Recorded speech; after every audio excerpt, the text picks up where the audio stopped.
Elle est, Thomas, sur le périphérique parisien et quelques autres voies rapides comme à Lyon ou Marseille.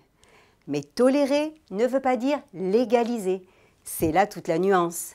Et vous avez pu vous en rendre compte, la circulation interfile fait ponctuellement l'objet de verbalisation des motards.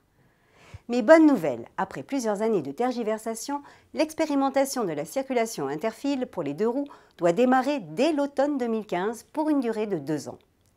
C'est ce qui vient d'être annoncé par la sécurité routière. Cette pratique devrait néanmoins être conditionnée à des règles strictes, telles une vitesse limitée à 50 km/h et l'allumage des antibrouillards, pour les motos qui en sont dotées, et réservée à des 2x2 voies avec terre-plein central, définies dans 4 zones, Île-de-France, Rhône, Bouches-du-Rhône et Gironde. En attendant, Thomas, il est trop tôt pour réclamer l'indulgence en basant votre défense sur cet argument. Mais autre bonne nouvelle, vous n'avez pas été identifié et vous n'êtes pas obligé de dénoncer.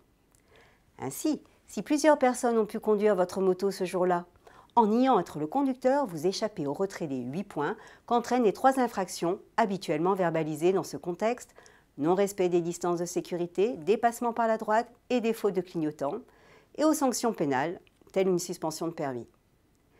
Par ailleurs, seul le non-respect des distances de sécurité tombe sous l'article L121-3 du Code de la route, autrement dit de la loi du propriétaire-payeur.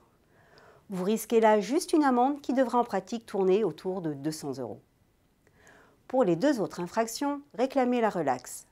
L'absence de clignotant et le dépassement par la droite ne relèvent pas de l'article L121-3. À défaut d'identification du conducteur, le titulaire de la carte grise n'est pas redevable de l'amende. Classement sans suite assuré.